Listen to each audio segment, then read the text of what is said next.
They are reporting that while in China yesterday to promote Deadpool 2's release, the actor revealed that his team are already at work on Deadpool 3.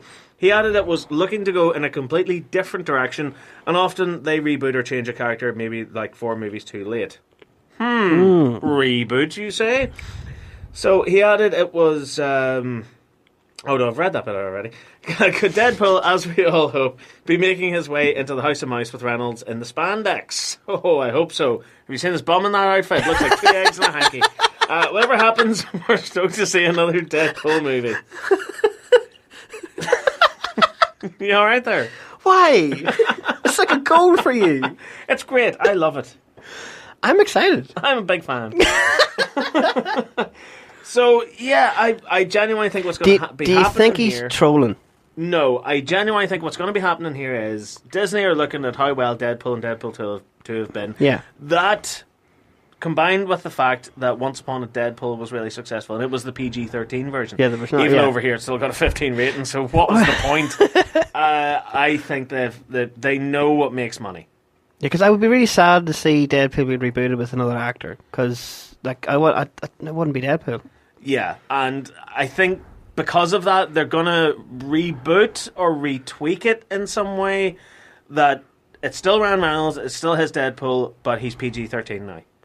That can work. No excessive violence, no excessive gore, no excessive swearing or any of that adult-style content, but it'll still be set in that same sort of universe. Do you think... Now, I know that Disney has now took over X-Men, or they have the rights to them. Yes, now. they have, yeah. So if they make a movie, if they make a new X-Men movie, do you think that they'll have Deadpool as like a side character, or... No, I think he'll still have his own Deadpool movies. He will pop up in things like Avengers, like your cameos type, it's like a Spider-Man cameo type thing. Yeah, and if there's one character that you can do that with, it's Deadpool. Yeah, break the fourth wall stuff. Yeah, because he knows that he's a character in a movie.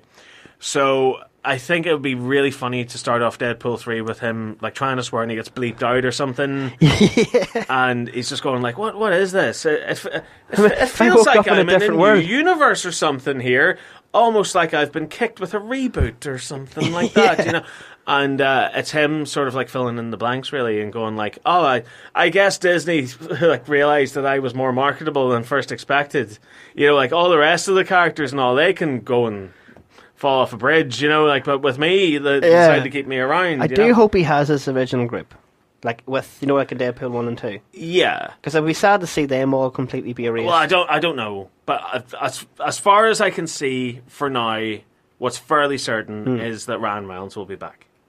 Still, we have the 2 good movies. We can always go back and watch them. So we were just talking about the X-Men there. Could they be set for Disney's streaming service? Is that where they're going to wind up? So we're all wondering how exactly the X-Men will fit into the MCU moving forward, as the merger between Disney and Fox is pretty much in the bag, and the rights for the characters will come over to Disney in March. So, however, we've been looking at the big screen, but maybe Disney has different plans. Maybe they'll be using the X-Men and the Fantastic Four teams to make their new streaming service, Disney Plus, stand out. If I hear Disney Plus one more time. We know that Vision and Scarlet Witch, Winter Soldier and Falcon, Loki and maybe Lady Sif will all be getting their own pointless series. But could there be bigger plans ahead? It seems that execs are casting the net even further than that, and they're also considering developing multiple TV series based on the X-Men universe. Marvel's already tossing around potential ideas for X-Men-related series to go up on Disney+. Obviously, it's too early for anything official to happen, and apparently they're parking these ideas until they can move forward with them once the deal goes through. It's unclear what this means right now for the duo of X-Men TV series currently on the air. Fox's The Gifted and FX's Legion. It's understood that Disney's buyout will include the purchase of the Fox network, meaning that the former could be at risk. However, FX is expected to fall outside of the purchase, which means that Legion might escape the influence of Disney and be able to run its course naturally. We actually like this idea. The X-Men is such a big deal to us. It feels like it would be better told in the variety of long form. Yeah. Instead of it just being like one movie to set up all these characters are. Because, I mean, like one of the shows that I loved growing up was the X-Men cartoon. Oh, that was beautiful. Because it could take its time with it. Like it did Days of Future Past and all, and that was a 2-parter. Like even its pilot episode set up all the characters really well, and you could just go from there and expand all the characters. Another thing from the cartoon that I thought was lovely, the Sentinels, they actually made them more menacing. Yeah. Like, once they appeared, you knew that the battle was not... Could like when they either were chasing down Kitty Pryde and everything. Yeah. Like, they're bigger than houses and stuff. Like, yeah, it was really great. It wasn't just like this. Like in the movies where it's like, these are the big death bots and we can control them. Oh, wait, no, now we can't control them. And we need Mystique's blood or something. Yeah. Yeah, no, see, that's what I liked about it. And what I also like about it as well is the one problem that X-Men has is that it's so many characters. Yeah. So, like, say you make a movie about X-Men, like we've seen in the past, where a lot of the characters seem to get pushed in the background in favour of characters like Wolverine or Cyclops or Storm. Mystique and stuff like that. Yeah, Mystique and everything like that. So a lot of other characters either get their one little moment in the spotlight and then the next movie they're killed off. Like, one thing I will never forget, like, I love X-Men Days of Future Past. I love that movie. One thing I'll never forgive it for is the fact it killed off half the cast from First Class. Yeah, like, off screen. That was bad. That was bad. That was cruel. One thing that I would enjoy about seeing an X-Men proper TV Maybe show cut them made by Marvel Studios is, because you have a TV show, you have hours and hours and hours to set up all these characters. Because if you think about each episode could be something like a small group. Exactly. Yeah. Exactly. Imagine season 1 is them recruiting all the mutants. Each episode is them finding a new mutant. Imagine this too, like a normal thing where a mutant doesn't realise they're a mutant, blows up half a village or something. Yeah. And next thing you see, the X-Jet arrives. Yeah. That would be brilliant. Yeah, I thought that would be I really would love awesome. that. So how will they introduce the X-Men into the MCU? In Ant-Man and the Wasp, Janet Van Dyne, Michelle Pfeiffer's character, described the ability she got in the quantum realm felt like an evolution. So evolution is a curious word, as it's usually used in the comics in reference to the X-Men's mutations. And since we know that Avengers Endgame will involve time travel, we're wondering if, after all this, mutation and evolution will be in the MCU, because using the quantum realm to time travel... Now, all this is... It's hypothetical. Yeah, this is us just spitballing here, so this isn't spoilers or anything. Hopefully. Or maybe we are hopeful that it will be spoilers. So likely but the quantum realm will be used by Scott Lang, and it will expose the past to the energy, changing the world and introducing Professor Xavier and the gang. So we also hear that there's a plan to release Deadpool after X-Force by Fox, as Deadpool writers Rhett Reese and Paul Wernick had this to say: according to the chronology that we've established, X-Force will be the next, before Deadpool 3. It's a bit of the Iron Man 1, Iron Man 2, the Avengers, Iron Man 3 model in that sense. X-Force isn't being written by us. It's being written and directed by Drew Goddard, blah, blah, blah, blah. We do anticipate there will be a Deadpool 3 at some point, as Ryan Reynolds was saying. So X-Force is looking likely that's dead. Okay. But the character of Deadpool will survive on. So, I'll take that. I'm happy.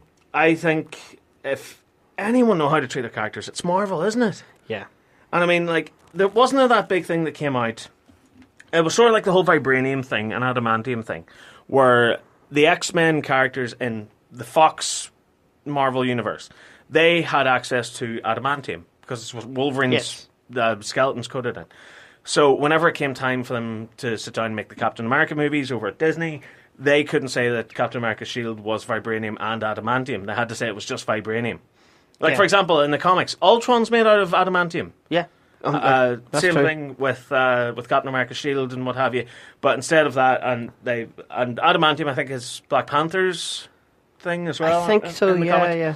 So instead of doing that, they had to go down the whole road of, it's vibranium's amazing, it's amazing. The thing is, vibranium in the comics isn't indestructible. Adamantium in the comics is indestructible. The thing with vibranium is that it can absorb impact. Yeah.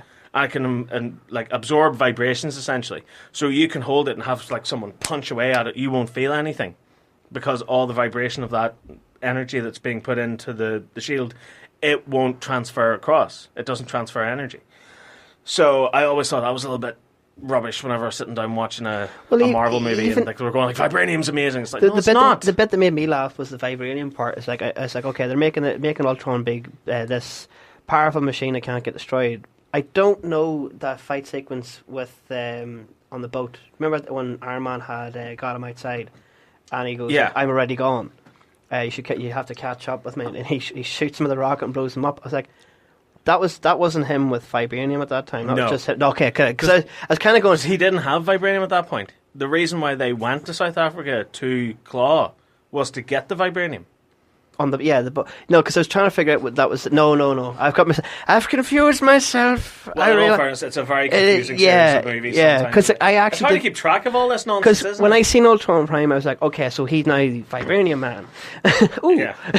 No, Ultron Prime is the Vibranium one. There's the one that's kind of like put together from all the Stark suits. Yeah, that's Ultron it's all Mark kind of version. like, Yeah, just like smooshed up and stuff. Then whenever he transfers his consciousness over to what do you call that place? what's the word? It's like the big castle where they took out all the evil castle of wonder. We call it Evil Castle of Wonder. Sokovia. Yes. Yeah, whenever he transfers himself over there, he builds himself that body. That version. But that's just metal. Right, okay. Because they don't have any vibranium there. Right, that makes more sense. Because like, when I seen the rocket blow, it was like, wait a minute, they've just done all what they said, you know? Yeah, right. Enough about Marvel. Let's talk about Pokemon. Pokemon! So, the Detective Pikachu sequel is already planned with another iconic Pokemon in the sights for it. Charmander. So, yeah, well, it's never been something that Mark's been a big fan of. The trailer for Detective Pikachu really clicked with him, and now he's worried that on top of the million other things he obsesses over, Pokemon may become another one of his many things. It'd be a good so, thing. It looks like Warner's already developing a sequel to Detective Pikachu, which will focus on... Please be Charmander. Mewtwo. No! They're throwing out the Mac Daddy. They're throwing out the big boy. Oh my god. Yeah. So there are some spoilers that are on the website right now, and you can go on to fallennerd.com and read them because I don't want to spoil anything here. So, yeah, the story begins with Ace Private Eye, Harry Goodman, where he goes mysteriously missing, prompting his 21-year-old son, Tim, to find out what happened. Aiding in his investigation is Harry's former Pokemon partner, Detective Pikachu, a hilariously wise, cracking, adorable super sleuth who is a puzzlement even to himself. And we got a new trailer as well for Detective Pikachu, which came out this week, which it looks so much fun. It's so fun. Like, everything about this, to us, screams shared universe. Oh, yeah. So this is Pokemon's big stab at this setting up franchises and what have you. So we'll have Detective Pikachu, we'll have Mewtwo, we'll have Charmander, as you say, we'll have all these other Pokemon together. But it looks like a world of fun. I'm really excited for it because I've seen a lot of people argue online because I'm a big fan of Pokemon. Like, it's anime and I'm always on those room, like Reddit and stuff like that. Oh, I know what you get up to on the internet. But the one thing that everyone's complaining about is Pikachu, the way Pikachu looks, the way Mr. Mime looks, Psyduck, and I think, they're ruining them. I was like, I actually had an argument with someone online going, no, you have to realise, we've watched these as animated characters. Now they're in our universe. Yeah, they're not going to look the same. Yeah. And I actually like that. I like the fact that Pikachu's all fluffy. Yeah. Because it is... Because he looks like a mouse. Yeah. Mr. Mime, okay, I will give him that. He scares me. But Mr. Mime's meant to look scary. It scares me. It does. It scares me. Charizard. Yeah. Love him. Yeah, because he looks like a big red dragon. But if you look closely in that trailer, you can. If you really look closely at him, I know he's only for a couple of seconds. You can see the scales. Yeah, you can see the scale. Yeah, That's what I love. Like a proper lizard. And I'm really, really excited for it. So going from one beloved childhood property to another. Don't ruin this for me. We've got a new cast member for the Jumanji sequel. Oh, it's happy times. Yes, it is. So one of our biggest stars here, one of our favourite celebrities here at Following the Nerd, he was the backbone of the Lethal Weapon movies. He was also in Predator 2, which was kind of hilarious. Yes. Danny Glover has joined the cast alongside Frank from It's Always Sunny in Philadelphia himself. This is a world. We've woke up in a real world. We've woke up in a parallel world of happiness. So imagine this cast, right? Danny Glover. And it's gone out of my head. Danny DeVito. So surely they're like bad guys. Danny Glover and Danny DeVito, the two Dannys, have joined Jumanji, and that's alongside Karen Gillan, Jack Black, Kevin Hart, Dwayne Johnson. I'm so happy. This is bound to be one of the best movies ever made. Surely. Though I'm curious what he's going to be. Is he going to be bad guy or good guy? Also Aquafina. I don't know what that is. It's a person. I thought it was a bad guy for a minute. She is starring in the movie as well. I haven't really seen a lot of Aquafina, if I'm being honest with you. I know she was awful in that Ocean's 8 movie. So, yeah. I'm looking forward to it. Like, I'm really looking forward. Because I'm curious, because I haven't seen him in a lot of movies. Like, when was his last movie he really appeared in? I don't know. I think he was in some toss anyway. Yeah. Yeah. So I'm very excited about this. So Jake Johnson, who directed Jumanji: Welcome to the Jungle, has said, "From Aquafina to Danny DeVito to now one of my favourite action heroes, Danny Glover. It's been awesome having so many actors and OG legends raise their hands wanting to come and play in our Jumanji universe." Johnson says, "Who turns into who will always be the fun magic sauce for our audience." So what he seems to be indicating here is that either Danny Glover